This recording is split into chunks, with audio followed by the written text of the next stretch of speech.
Nanduga nga ba talaga ang Korea sa Physical Asia? Okay, kumalma kayo. Sa totoo lang, hindi naman natin malalaman eh. Pero in my honest opinion, feeling ko naman hindi.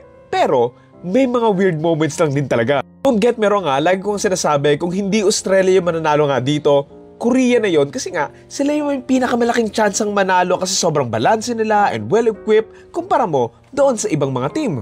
Tapos lahat sila may ibubuga and kita mo din talaga yung determination nila sa paglalaro eh. So yun, pag-usapan muna natin yung tatlong huling episode and yung mga tumatak and favorite moments ko dito. Unang-una, tawang-tawa ko doon sa moment dito nung binabasa nga ng Korea yung mapang binigay nga sa kanila tapos sabi ng leader ng Korea, huwag kayo maingay, baka marinig nila tayo. Tapos sabi ni Amoti ata yun, sabi niya, okay lang yan, hindi naman sila nagko-Korean eh. Speaking of yung mapa, ako lang ba yung naiinis sa premyo na yon? Isipin mo yun ha, nagpatakbo-takbo pa sila tapos ang napanalunan nila mapa, ano sila si Dora? Honest, parang hindi naman din nila napakinabangan eh. Pero malay natin, sila nanalo sa game na yun eh. Sobrang nalungkot talaga ako nung nawala yung Australia. Kasi isipin mo yun, natalo sila. Kasi lack of foresight eh. I mean, to be fair, maganda rin naman yung sugal na ginawa nila. Kasi sinabak talaga nila yung mga magagaling sa kanila. And kaso ayun, ang galing ng Japan eh. Credits pa rin talaga sa Australia. Kasi alam mo yun, kahit natalo sila dito, parang 5 lang naman ata yung difference nila. So alam mo yun, kudos pa rin talaga sa effort nila. Ano naman sa game before the last round, I think isa to sa pinakamadali na pinakamahirap. Sobrang tuwang-tuwa ko panoorin yung tatlong team na laruin to kasi nga iba-iba yung mga strategy na ginagamit nila eh. Like, yung isa ginamit yung trolley pambukas ng pinto, tapos may isang ginamit yung pangram ng pinto para mahatak nga yung tali. At least dito nga sa game na to, iba-iba yung nakita nating way ng paglalaro. Kasi dito parang pinaghalo-halo nga nila yung mga previous game and alam mo yun, ito rin yung isa sa pinaka-controversial nilang laro. Kasi pagkatapos talaga maglaro ng Korean, sabi ko talaga, parang ang dali naman ito for second to the last game. Tapos nung naglaro na yung Mongolia tsaka Japan, doon ko mas nakita na ay mahirap pala. Sadyang magaling lang talaga yung Korea. Siguro ang weird lang talaga dito, medyo mahirap paniwalaan na hindi nahatak ng Japan yung pinto. Kasi pinakita na nag-try sila ng iba't ibang anggulo, malapit man, malayo, kung ano-ano yung ginawa nila, pero somehow, hindi nila naaangat? Like what? Iisip ko tuloy baka may nasira or whatsoever, who knows? Lalo na't may nasira na nga rin doon sa previous game.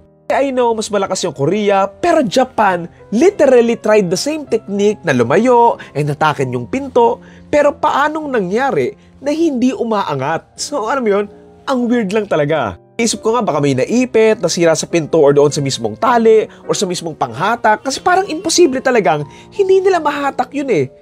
Pero yun nga, hindi natin malalaman, who knows na lang talaga.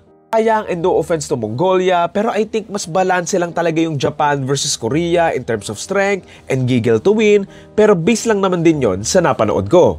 Parang kudos din naman talaga sa Mongolia kasi honestly, hindi ko in-expect na aabot sila ng finals. Pero yun, umabot nga sila kasi siguro, iba rin talaga yung puso and eagerness nilang manalo eh. Parang sa lahat ng team, sila yung pinaka-grounded and chill lang. Kumbaga parang ang dating nila, andito kami para maglaro lang. Wala na kaming pakialam sa inyo. Siguro yung part na nagulat lang ako, yung nanalo nga sila doon sa round 1 kasi nga, ramdam ko ng tagilid eh. So I was like, oh, may chance pa atang manalo. Pero sadly, after that, kita mo rin talaga na nahihirapang sumabay yung Mongolia doon nga sa Korea. I would lie if I would say na hindi ko in-expect na mananalo nga yung Korea kasi parte na yun ng script eh. Joke lang ha, joke lang. Tulad nga ng lagi kong sinasabi, sobrang OP lang talaga ng Team Korea na no offense doon sa ibang team ha. I think kasi yung Korea, isa sila sa pinaka-balance, pinaka-maganda yung mga strategies and also, iba din talaga yung gigil nilang manalo. Kita mo palang sina Sungbin ba yun, si Yongsil, tsaka ito si Amoti. Matatakot ka na sa kanila eh. Pangalan niya, Amoti. Basta, tuwing nakikita mo siya maglaro, para akala mo na naglalaro sa show eh. Ang pinapanood ko nga yung mga huling laro, ang tumatakbo na lang talaga sa isip ko, what if umabot dito yung Australia? Sila pa rin kaya yung mananalo? Alam mo yun? Pero, hindi na nga natin malalaman. Ako lang ba? Pero sobrang underwhelming and simple nung final game kumpara mo doon sa ibang mga laro. Pero ayun, that's just me.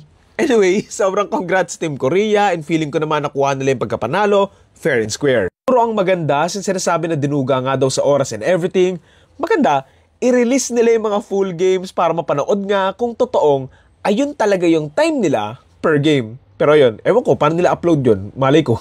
So yun, what a fun season, and sobrang nag-enjoy akong panoorin to, na at least iba't ibang bansa, tapos nakagrupo, and ayun, sana masundan pa.